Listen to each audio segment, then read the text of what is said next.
इस प्रकार से नैमिषारण्य क्षेत्र में शौनकादिक 88,000 ऋषिगणों ने प्रश्न किया तो सुत जी महाराज मुस्कुराते हुए कहने लगे, हे ऋषिगणों, यह सत्यनारायण भगवान का जो व्रत है, कलिकाल में भगवान अनेक नामों से पूजित होते हैं, परंतु जो यह सत्यनारायण का व्रत है, इसको जिस कामना से व्यक्ति करता है उसे उस कामना की पूर्ति हो जाती है, इसमें किसी प्रकार का कोई संशय नहीं है।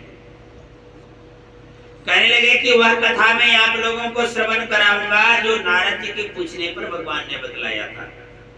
एकदा नारदो योगी परानुग्रह कांक्षया पर्यटन विविधान लोकान मर्त्य लोकमुपागतः।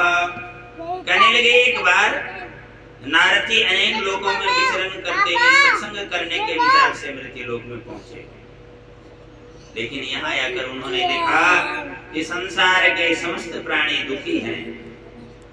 मन में ऐसा विचार किया कि चलता हूँ भगवान के धाम को, भगवान से इन प्रश्नों का उत्तर पूछूंगा। नारायण का कीर्तन करते करते पहुंचे वैकुंठ धाम को। तत्र नारायणं देवं शुक्ल वर्णं चतुर्भुजं शंख चक्र गदा पद्म वनमाला विभूषितं दृष्ट्वा तं देवदेवेशं अस्तोत्रं समुपचक्रमे। कहने लगे कि जब नारद जी वैकुंठ धाम पहुंचे, वहाँ भगवान नारायण को देखा। चतुर्भुज रूप में नारायण विद्यमान है, अपने हाथों में शंख चक्र गदा पद्म वनमाला से सुशोभित हैं। लक्ष्मी जी चरण सेवा कर रही हैं। ऐसे प्रभु के पाद पद्मों में अनेकों प्रकार से स्तुति करने के पश्चात भगवान कहने लगे, हे नारद, आज तुम्हारा मुखमंडल ऐसा प्रतीत हो रहा है मानो बहुत बड़े कंजूस का धन चोरी चला गया हो। कृपा करके मुझे बतलाओ क्या कारण है। नारद जी कहने लगे, प्रभु, मैं अनेक लोकों में विचरण करता हुआ मृत्यु लोक में पहुंचा सत्संग करने के विचार से, लेकिन वहां जाकर जब देखा तो संसार में मैंने समस्त जीवों को दुखी देखा। इस संसार में आप ये विचार करें कि मुझे केवल सुख की ही प्राप्ति होगी तो ऐसा संभव नहीं है, क्योंकि इस संसार का एक नाम दुखालय भी है। आलय कहते हैं घर को, जो जिसका घर है। आप विद्यालय में जाएंगे तो वहां आपको शिक्षा मिलेगी, पुस्तकालय में जाएंगे पुस्तक मिलेगी, औषधालय में जाएंगे तो दवाइयां मिलेंगी। तो ये संसार का एक नाम दुखालय है, यहाँ दुख ही दुख है, और उस दुख में हम सुख ढूंढना चाहते हैं तो क्या होगा, फिर हमें परमात्मा का शरण ग्रहण करना पड़ेगा। नारद जी कहने लगे, प्रभु, कोई ऐसा उपाय बतलाइए जो थोड़े धन खर्च करने से, थोड़ा समय देने से अधिक पुण्य की प्राप्ति हो जाए। भगवान कहने लगे, नारद, तुमने जगत के जीवों पर कल्याण करने की कामना से बड़ा उत्तम प्रश्न पूछा है।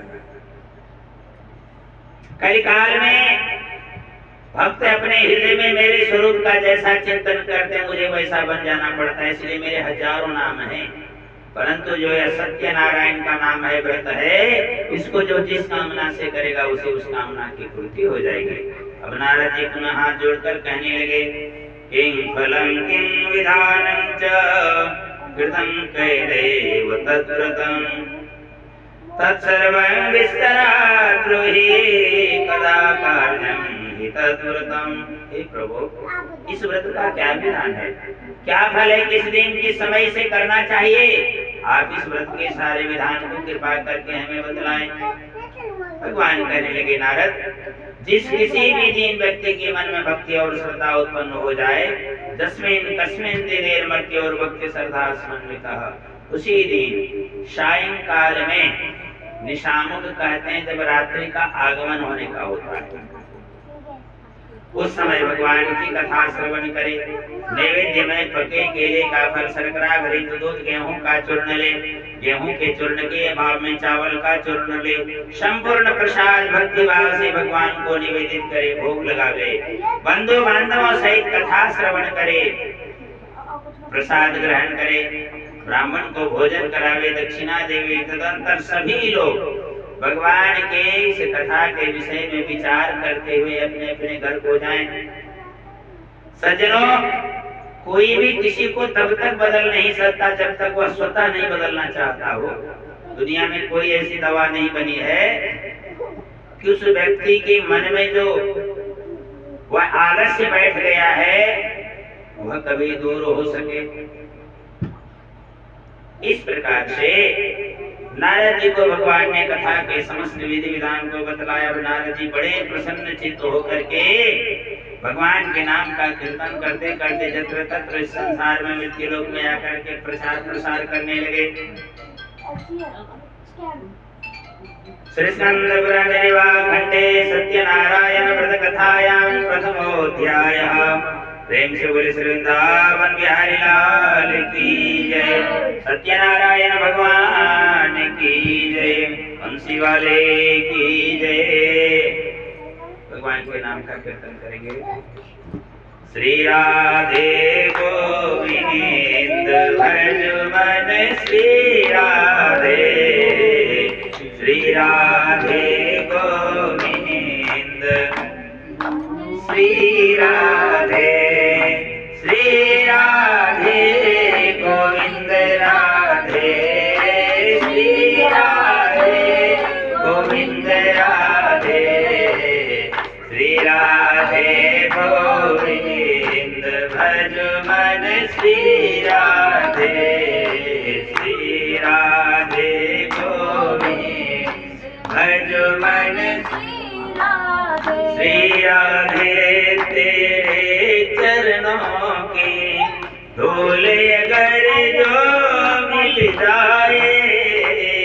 श्री राधे तेरे चरणों की धूल अगर जो मिल जाए। मेरे जीवन नैया की अब मेरे जीवन नैया तो अब पार लगाए तू रखना। श्री राधे गोविंद भज मन श्री राधे। श्री राधे गोविंद भज मन श्री राधे। बोले बंसी वाले की जय। आगे बिहारी लाल की जय। सुत्ती महाराज कहने लगे, हे ऋषिगणों, पुनरग्रे प्रवक्ष्यामि श्रीमद्वं मुनिषत्तमाः। आसीदुल्कामुको नाम नृपतिं बलिनाम्बरः। कहने लगे कि जिस प्रकार कोई राजा होता है तो इस भगवान की कृपा प्रसाद से वह भी राजा के समान सुख भोग कर सकता है। कहने लगे काशीपुरी की बात है। काशीपुरी नगर में एक अत्यंत निर्धन ब्राह्मण निवास करता था। वह ब्राह्मण इतना निर्धन था कि नित्य भिक्षा मांगने से जो धन मिलता उसी से परिवार का जीविकोपार्जन करता था। उस ब्राह्मण की दशा को देख करके भगवान को दया आ गया। भगवान ने भी एक बूढ़े ब्राह्मण का रूप बनाया। जाकर के कहने लगे, हे ब्राह्मण देव, आप नित्य पृथ्वी पर क्यों विचरण करते हो? ब्राह्मण कहने लगा, ब्राह्मणोति दरिद्रोऽहं वृक्षार्थमे भ्रमे महे। योपायं यदि जानासि कृपया कथय प्रभो। हे प्रभु, मैं अत्यंत दरिद्र ब्राह्मण हूँ और भिक्षा मांग करके जो ले जाता हूँ उसी से अपने परिवार का जीविका चलाता हूँ। अगर आप मेरी दरिद्रता को दूर करने का कोई उपाय जानते हो तो मुझे बतलाइए। भगवान कहने लगे, हे ब्राह्मण देव, आप सत्यनारायण भगवान का कथा श्रवण करें। सारा विधान बतलाया। बूढ़े ब्राह्मण रोतारी भगवान अंतर ध्यान हो गए। ब्राह्मण मन में सोचने लगा कि मेरे घर में भोजन करने के लिए भी अन्न नहीं है तो मैं कथा कहाँ से श्रवण करूँ। लेकिन मन में दृढ़ विश्वास जगा। सोचा कल मुझे भिक्षा मांगने से जो धन मिलेगा इसी से मैं भगवान की कथा को श्रवण करूंगा। ऐसा विचार करते हुए उस ब्राह्मण को रात्रि के समय नींद नहीं आई। ब्रह्म मुहूर्त में जाग गया। नित्य क्रिया से निवृत्त होकर चला भगवान की कथा के लिए भिक्षा मांगने के लिए। उस दिन उसे भिक्षा में अनेकों प्रकार का धन मिला। बड़ा प्रसन्न हो गया। समस्त सामग्री को एकत्रित किया, बंधु बांधवों को बुलाया, प्रेम पूर्वक भगवान के कथा को श्रवण किया। उसी से जो भिक्षा से धन मिला, उसी से समस्त सामग्रियों को लाया। कहते हैं कथा कभी भी अकेले नहीं श्रवण करनी चाहिए, बंधु बांधवों को निमंत्रित करके कथा सुननी चाहिए।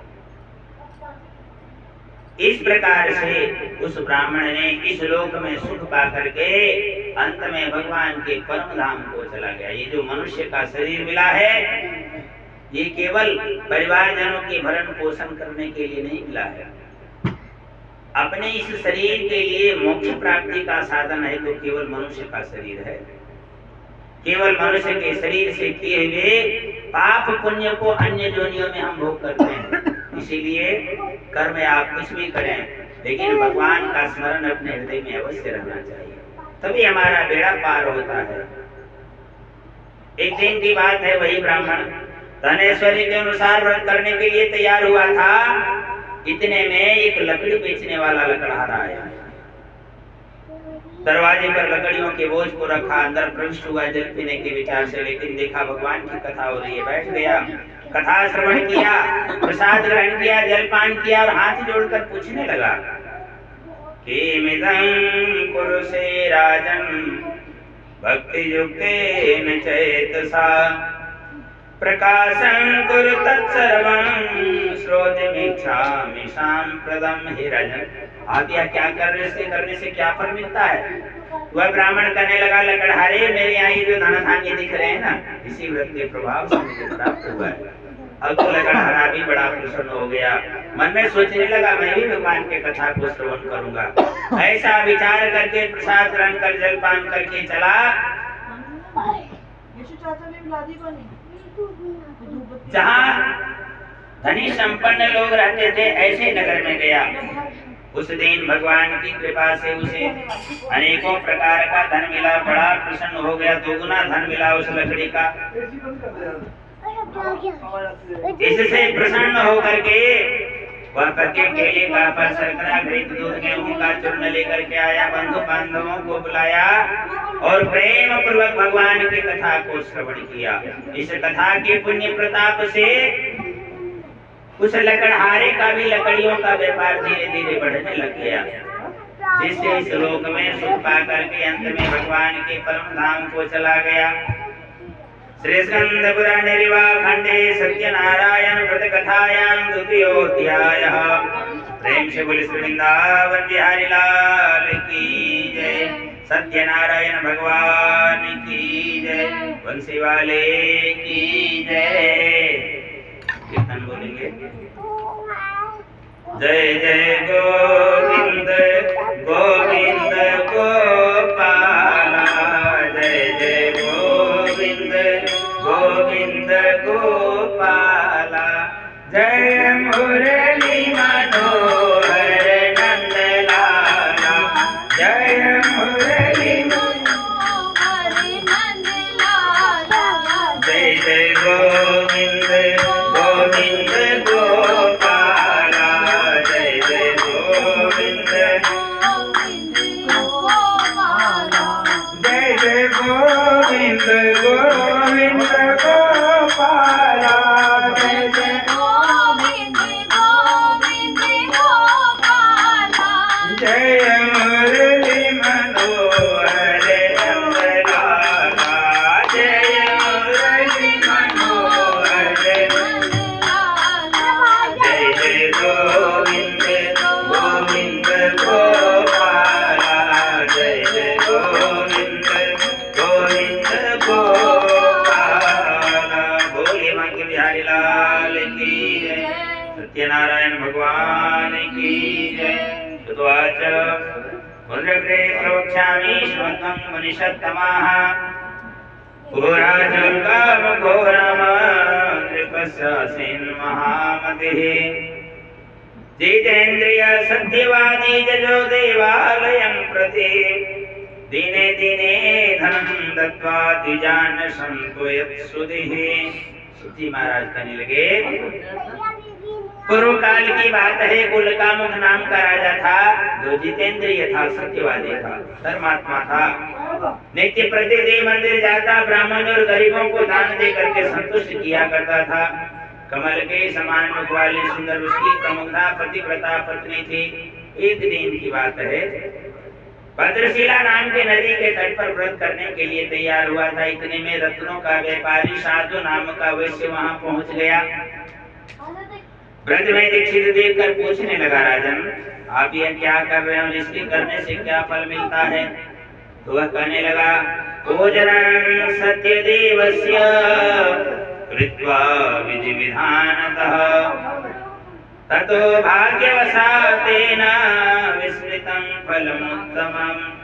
कहने लगा, वैसे मेरे यहाँ ये जो धन धान्य दिख रहे हैं ना, इसी व्रत के प्रभाव से मुझे प्राप्त हुआ है। साथ साथ मुझे संतान नहीं थी, संतान भी प्राप्त हो गया, तब से मैं व्रत करता चला आ रहा हूँ। संयोगवश उस बनियों को भी कोई संतान नहीं थी। मन में एक विश्वास जगा कि अगर मैं भी भगवान की सुव्रत कथा को करूं तो मुझे भी संतान सुख की प्राप्ति हो जाएगी। सज्जनों, कलिकाल में दो बहुत बड़ी विशेषता है, इसीलिए गोस्वामी जी ने लिखा है कि कलयुग समयुग ज्ञान नहीं, जो नर कर विश्वास। कलयुग जैसा तो कोई युग नहीं है। अरे कहीं हम 10 किलोमीटर चलने से हम कहीं कोई काम हमारा सिद्ध होगा और आधे किलोमीटर चलने से कार्य सिद्ध होगा, तो बढ़िया तो ये है ना। कलिकाल में आप विषय वासनाओं का परित्याग करके प्रेम पूर्वक एक बार भगवान का आप नाम ले लेते हैं तो 100 अश्वमेध यज्ञ करने का पुण्य मिलता है। दूसरा, पाप कर्म कलियुग में आप करेंगे तभी आपको पाप लगेगा, लेकिन पुण्य करने का केवल मन में आप विचार कर लीजिए, 4 भाग में 1 भाग का पुण्य आपको उसी समय मिल जाएगा। यह कर गया वैश्य और इस संतान व्रत के विषय में अपनी पत्नी लीलावती से कर सुनाया और संकल्प लिया कि जब मेरे घर में संतान की प्राप्ति होगी तो मैं भगवान की कथा को श्रवण करूंगा। समय व्यतीत हुआ, ऋतुकालीन धर्माचरण में इनकी पत्नी प्रवृत्त हुई। शुद्ध होने के पश्चात गर्भवती हो गई और 10वें महीने में एक सुंदर कन्या को जन्म दी। जैसे उजाले पक्ष में चंद्रमा की ज्योति दिन प्रतिदिन बढ़ती है, वह कन्या भी बड़ी तीव्र गति से बढ़ने लगी। जब नामकरण संस्कार हुआ तो प्यार से लोगों ने इनका नाम कलावती रख दिया। क्यों? द्वितीया से पूर्णिमा तक चंद्रमा की जो गति बढ़ती है, संस्कृत में इसको कलागति कहते हैं। तो देखा कि लड़की बड़ी तीव्र गति से बढ़ रही थी, प्यार से लोगों ने कलावती करना शुरू कर दिया। नामकरण संस्कार जब हुआ तो वैश्य की पत्नी कहने लगी, स्वामी ने आपने जो व्रत करने का संकल्प लिया था क्यों नहीं करते? वह कहने लगा, जब इस कन्या का मैं विवाह करूंगा तब मैं इस व्रत कथा को करूंगा। ऐसा आश्वासन देकर के व्यापार कर्म में रत हो गया। सज्जनों, सुख का समय बहुत जल्दी बीत जाता है और दुख का समय एक दिन भी काटना बड़ी मुश्किल हो जाती है। लगता है कई वर्ष बीत गए हैं। इसका सुख का समय था, इसलिए बड़ा जल्दी समय बीतता चला गया। एक दिन अपनी कन्या की ओर इसकी ध्यान गई तो देखा कि मेरी कन्या तो विवाह के योग्य हो गई है, युवा अवस्था को चली जा रही है, जिसका विवाह संस्कार करना चाहिए। उसने एक दूत को बुलाया, कहा जाओ मेरी इस कन्या के लिए उत्तम वर ढूंढ करके आना। तो वह दूत कांचन नामक नगर में गया और जैसे कन्या में रूप गुण थे वैसा ही वर को तलाश करके आया। जाति भाइयों के साथ इस वैश्य ने कन्यादान कर दिया, लेकिन उस समय भी साधु व्रत को करना भूल गया। भगवान ने सोचा, देखो संतान नहीं थी तब संकल्प लिया, संतान हो गया, संतान को भी संतान हो गई, लेकिन अभी मेरी कथा को नहीं श्रवण किया, इसलिए जाओ वैश्य तुम्हें महान दुख की प्राप्ति होगी, ऐसा भगवान ने श्राप दे दिया। जब कुछ दिन बीत गया तो वैसे सोचने लगा, मैं अकेले व्यापार करने जाता हूँ, क्यों न अपने दामाद को साथ में लेकर चलूं। तो वह दामाद को साथ में लेकर के रत्नसारपुर नामक नगर में चला गया, जहाँ का राजा चंद्रकेतु था। उसी के नगर में दिन भर व्यापार करता और एक तंबू लगाकर उसी में विश्राम किया करता। भगवान की प्रेरणा से ऐसी घटना घटी, ये लोग विश्राम कर रहे थे तंबू में। उसी समय राजा के धन को चोरों ने चुराया और पीछे से दूतों को जब आता हुआ देखा तो डर करके कुछ धन बाहर गिरा करके अंदर सारा धन तंबू में रख करके चोर भाग गए। राजा के दूतों ने आकर देखा कि देखा राजा का धन तो यही है। अंदर जाकर जो ही उसने सारा धन देखा तो इन्हीं को चोर समझ करके इन्हें जेल खाने में डाल दिया। इनका जितना धन था सब राजा ने हड़प कर लिया। इनके घर पर उधर अकेली जब लीलावती रहने लगी तो अपनी पुत्री कलावती को बुला लिया। दोनों माँ बेटी रहने लगी। घर में कई बार चोरियां हो गई जिससे सारा धन नष्ट हो गया। जो बचा धन था तो शरीर में इतना रोग व्याधि बढ़ गया कि दवाइयों में सारा धन खर्च हो गया। ऐसा समय आ गया कि भोजन करने के लिए भी अन्न नहीं रहा। कई दिन जब बीत गए तो अपनी कन्या से कहने लगी, बेटा अब कहीं से भिक्षा मांग करके ला, क्योंकि ये भूख सहन नहीं होता है। भिक्षा मांगने के उद्देश्य से कलावती एक ब्राह्मण के घर में गई। वहाँ भगवान का कथा हो रहा था। जो ही देखी तो वह भी बैठ करके भगवान के कथा को श्रवण की, प्रसाद ग्रहण की, अपनी माता के लिए भी प्रसाद लेकर घर गई। माँ पूछने लगी, बेटी बड़ा विलंब किए? कहने लगी, माँ मैं ब्राह्मण के घर में सत्यनारायण भगवान का कथा सुन रही थी। जो ही सत्यनारायण भगवान का नाम सुनी तो उसे वो बात याद आ गया कि हमारे पतिदेव ने व्रत करने का संकल्प लिया था। कई वर्ष बीत गए, न जाने कहाँ चले गए। नहीं पहले ही व्रत किया, न अब तक कोई व्रत हो पाया है। इसलिए कल मैं भगवान के कथा को श्रवण करूंगा, ऐसा मन में संकल्प ली। तो एक आभूषण शेष रह गया था। उसी आभूषण से सामग्रियों को लाई, बंधु बांधवों को बुलाई, प्रेम पूर्वक भगवान की कथा को श्रवण की। जो ही भगवान की कथा सुनी तो उसे वो बात याद आ गया कि हमारे पतिदेव ने व्रत करने का ये जो संकल्प लिया था, इसके करने से हमारा यह व्रत पूर्ण हो गया। भगवान प्रसन्न हो जाए, अपराध का क्षमा मांगे। भगवान प्रसन्न होकर के उस राजा को स्वप्न दिखाया, रे राजा जिन वैश्यों को तुमने जेल खाने में डाल रखा है वो तो निर्दोष है, उसे छोड़ दो, नहीं तो तुम्हें राज्य और पुत्र सहित नष्ट कर दूंगा। राजा स्वप्न में इतना डर गया कि ब्रह्म मुहूर्त में ही आज्ञा दे दिया, इन वैश्यों को जेल खाने से मुक्त करो। इनको जेल खाने से निकाला गया। छौर कर्म आदि करवाए गए, सुंदर सुंदर वस्त्राभूषण आदि से सुसज्जित किया गया। और जितना धन राजा ने लिया था, धन को दोगुना तिगुना करके दिया। और कहा तुम्हें कोई भय नहीं, तुम अपने नगर की ओर प्रस्थान करो। इन लोगों ने राजा को प्रणाम करके अपने नगर की यात्रा की। श्री स्कंद पुराण निर्वाह खंडे सत्यनारायण व्रत कथायां तृतीयोऽध्याय। प्रेम से बोले श्री वृंदावन बिहारी लाल की जय, सत्यनारायण भगवान की जय। कीर्तन बोलेंगे, राधे राधे जपा करो, कृष्ण नाम रस पिया करो। राधे राधे राधे जपा करो, कृष्ण नाम रस पिया करो। राधे जी की कर लो भक्ति, उनसे मिलेगी तुमको शक्ति। राधे जी की कर लो भक्ति, उनसे मिलेगी तुमको शक्ति। धर्म में शीश झुकाया करो, राधे राधे जपा करो। राधे राधे राधे जपा करो, कृष्ण नाम रस पिया करो। बोले बांके बिहारी लाल की जय, सत्यनारायण भगवान की जय। सुवाच जात्रांतो कृतवान् साधुर्मंगलायन पूर्विकां, ब्राह्मणेभ्यो धर्मं दत्त्वा तथा तु नगरं जदौ। श्रुति महाराज कहते हैं कि बिना मेहनत किए अगर किसी को पर्याप्त धन या पुत्र या संतान की प्राप्ति हो जाती है तो उसके मन में अभिमान आ जाता है, प्रभुता पाहु काहु मदनाहि। भगवान ने सोचा एक बार इसकी परीक्षा ले लेते हैं। इसलिए आप धर्म के मार्ग पर अगर चलेंगे तो आपको बहुत कठिनाइयों का सामना करना पड़ेगा। धर्म का मार्ग तो दोधारी तलवार के समान है। इसलिए भगवान बारंबार इसकी परीक्षा लिया करते हैं। एक सन्यासी का रूप बनाया और जाकर के पूछने लगे, वैसे तुम्हारी नाव में क्या भरा हुआ है? वैसे हंसकर कहने लगा, दंडी स्वामी मेरे नाव में तो लत पात भरे हुए, झूठ बोल दिया, सोचा सच बताऊंगा तो कहीं धन न देना पड़ जाए। भगवान ने कहा तुम्हारा वचन सत्य हो। ऐसा करके कुछ दूर जाकर के ध्यान में अवस्थित हो गए।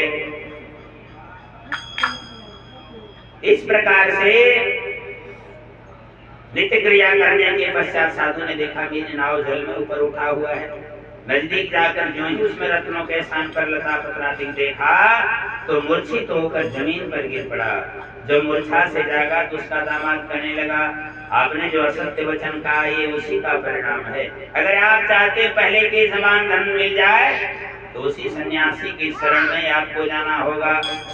दौड़ते गिरते पड़ते पहुंचा सन्यासी के शरण में और साष्टांग दंडवत प्रणाम करके कहने लगा, तन्माया मोहिता सर्वे ब्रह्मास्याति दिवोकसः न जानन्ति गुणान् रूपान् तवाश्चर्यमिदं प्रभो। हे प्रभो, आपकी माया से मोहित हो जाने पर बड़े बड़े देवता जब आपको नहीं जान सकते तो हम तो साधारण मनुष्य आपको क्या जान सकेंगे। आप प्रसन्न हो जाइए, मैं अपनी शक्ति के अनुसार आपका पूजन करूंगा। भगवान प्रसन्न हो गए, मनोविकसित वरदान देकर अंतर ध्यान हो गए। नाव पर आकर पहले के समान धन से परिपूर्ण देखा तो बड़ा प्रसन्न हो गया। अब उस धन से ब्राह्मण और गरीबों को दान दे करके चला नगर की ओर। जब नगर के निकट पहुंचा तो उसने देखा, सोचा मन में कि अपने एक दूत को भेजूं अपने आने की सूचना देने के लिए। और इस प्रकार से वह दूत जब इसमें के घर पर पहुंचा तो उस समय भगवान की कथा को श्रवण कर रहे थे। कथा समाप्त ही होने वाला था। भगवान की कथा करने से इस सेठ की पत्नी को कुछ लोगों ने ला करके धन दिया कि हमने सेठ जी से कर्ज लिया था। तो जो व्यापार करने वाले लोग होते हैं उनकी पत्नियां भी व्यापार में चतुर होती है, छोटा छोटा व्यापार करने लगी और जब तक ये पहुंचता तो पहले से अधिक धन की प्राप्ति कर ली थी। जो ही इतना सुनी कि हमारे स्वामी चले जा रहे हैं, माता के साथ में बंधु बांधवों के साथ में जल्दी जल्दी सबको प्रसाद बांटी और अपनी बेटी से बोली, कन्या से तुम भी प्रसाद लेकर के आना। अब भूल से उतावलेपन के कारण कलावती बिना प्रसाद ग्रहण किए चली गई पति के दर्शन को। तो जिस नाव पर इसका पति था वो नाव ही अलक्षित हो गया। सब लोग विचार करने लगे, न जाने किस देवता की अवहेलना से ऐसा हुआ है। वैसे समझ गया हमारे परिवार से कोई भूल हो गई है। साष्टांग दंडवत प्रणाम कर बारंबार भगवान का नाम लेकर जब आतुर हो गया तो आकाश से शब्द सुनाई पड़ा कि तुम्हारी कन्या प्रसाद छोड़कर चली आ गई है। घर जाकर प्रसाद ग्रहण करेगी तो निश्चित ही अपने पति को पावेगी। दौड़ करके कलावती घर को गई, प्रसाद ग्रहण करके अपने पति का दर्शन किए, सपरिवार सहित वैसे घर आया। और उसी दिन से प्रत्येक संक्रांति पूर्णिमा पर भगवान की कथा को श्रवण करके अंत में भगवान के परम धाम को चला गया। श्री स्कंद पुराणे खंडे सत्यनारायण कथायां चतुर्थोऽध्यायः। प्रेम से बोले श्री वृंदावन बिहारी लाल की जय। सत्यनारायण भगवान की जय।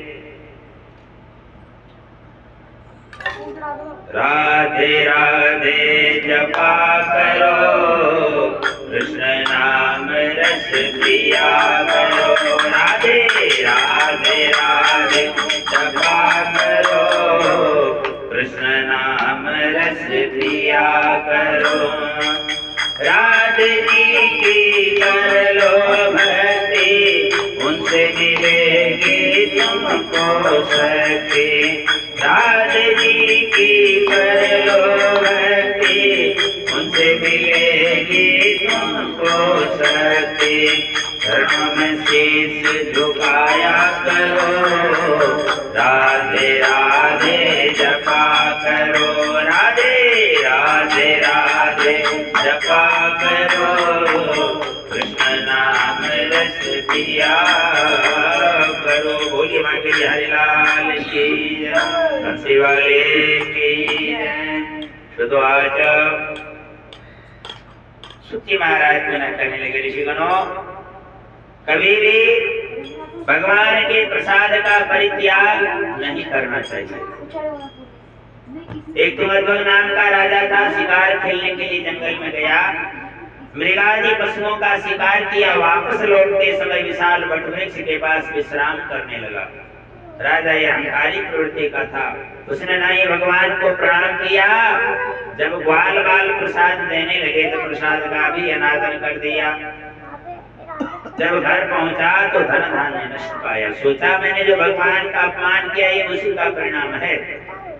दौड़कर वापस उन्हीं ग्वाल बालों के से मिल गया, अपने अपराध का क्षमा मांगा, प्रसाद ग्रहण किया। घर आने पर पुनः धन और पुत्र से समन्वित पाया। सज्जनों, भगवान की कथा को जो जिस भाव से, जिस श्रद्धा से करता है, उसे उस कामना की पूर्ति हो जाती है। इसमें किसी प्रकार का कोई संशय नहीं है। पूर्व काल में जिन्होंने भगवान की कथा को श्रवण की, उसके दूसरे जन्म का वृत्तांत श्रवण कीजिए। परम बुद्धिमान शतानंद सुदामा नामक ब्राह्मण हुए। इन्होंने श्री कृष्ण चंद्र जी का ध्यान करके मोक्ष पद को पाया। उल्कामक राजा दशरथ हुए, इन्होंने रंगनाथ जी की पूजा करके वैकुंठ पद को पाया। साधु मोरध्वज नाम का राजा हुए और भगवान की परीक्षा में भगवान साधु के रूप में आए, बोले अपने पुत्र को काट करके मुझे भोजन दे दो, और उसने वैसा किया। एक थाली अधिक लगवाई, कहा ये किस लिए महाराज? अभी देखना, उसके बेटे का नाम लेकर के पुकारा तो बेटा दौड़ता चला आया। और ऐसे कठिन परीक्षा लेकर के भगवान हम सबों की परीक्षा लिया करते हैं, तो इतनी कठिन परीक्षा लेते कहाँ हैं? हम थोड़ा सा ही कष्ट से घबरा जाते हैं,